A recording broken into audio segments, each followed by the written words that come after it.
بسم الله الرحمن الرحيم.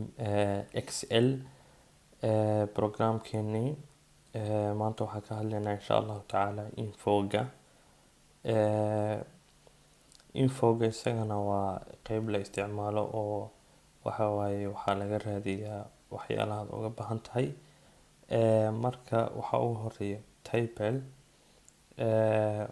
waa markii aad sameynaysid table ayaa isticmaalaa. waxaa ku xigo data from build sawiraan haddaad rabtid inaad kasoo qaadatid datadaada iyo mobilekaada waxaad ka isticmaalaysid.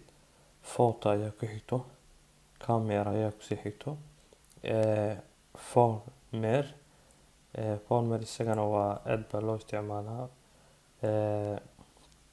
markii aad graph sameynaysid oo kaleeta ayaa badanaa la isticmaalaa ama static aad sameynaysid. waxaa ku xigo textkana waa very usable, aad baa loo isticmaalaa isagana markii wax lagu qorayo oo kaleeto. waxaa ku xigo recommenders ayaa kusii xigto, diagram isagana waa aad baa loo isticmaalaa sida circle iyo linear iyo wixii lamid ah.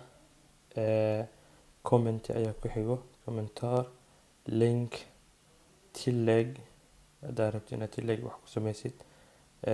marka infoga ayaa maanta insha allahu tacaala ka hadlaynay. aad baa u mahadsantihiin.